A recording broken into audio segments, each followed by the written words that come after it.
大家好，我係焦 Sir。今日咧想同大家嚟到分享咧4個新穎嘅方法嚟到去預防同埋去消滅家居病毒細菌，希望可以幫到大家。疫情底下咧，大家可能會喺屋企咧做好多家居清潔嘅工作。咁大家都知道咧，唔同嘅地方咧都會有唔同嘅消毒嘅方式嘅。咁如果係清潔一啲比較大面積嘅地方，例如話係大門啊、台面啊，又或者地板嘅時候咧，都會用1:99嘅稀釋嘅漂白水嚟到去消毒。咁如果係一啲比較細小嘅地方咧，例如話係門柄啊，又或者燈掣嘅時候咧，都會選擇咧嚟到去用75% 嘅酒精喺物嘅表面上面嚟到消毒。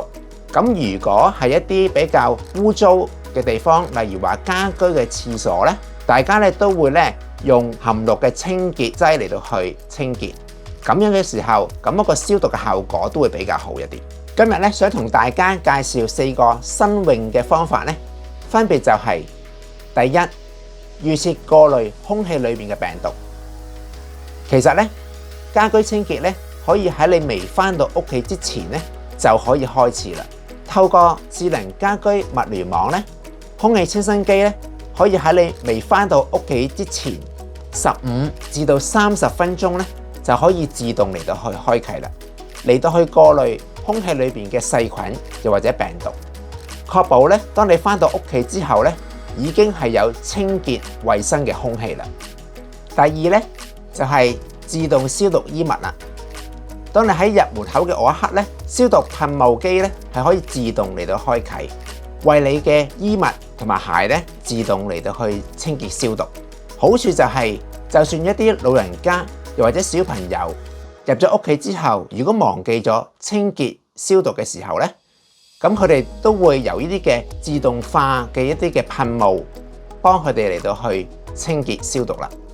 第三就係7×24空氣嘅消毒啦。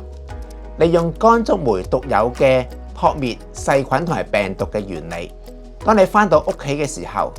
喺你唔需要接觸燈掣嘅情況底下，乾竹酶滅菌燈咧就可以自動咧嚟到去着起，不停咁樣嚟到去消毒你家居裏面嘅空氣。所以咧係特別咧嚟到去適合喺客廳咧，又或者喺廁所咧嘅環境咧裏邊嚟到去使用。第四就係免接觸式嘅沖廁啦。喺我哋每次用完廁所嘅時候咧，都可以咧無需要接觸個沖水掣，只要咧我哋輕輕咧揮一揮手咧就可以沖水啦。咁樣樣就可以大大減低接觸細菌又或者病毒嘅機會，咁就可以咧嚟到去減低呢個互相傳染嘅機會啦。希望呢啲新嘅方法都能夠幫到大家，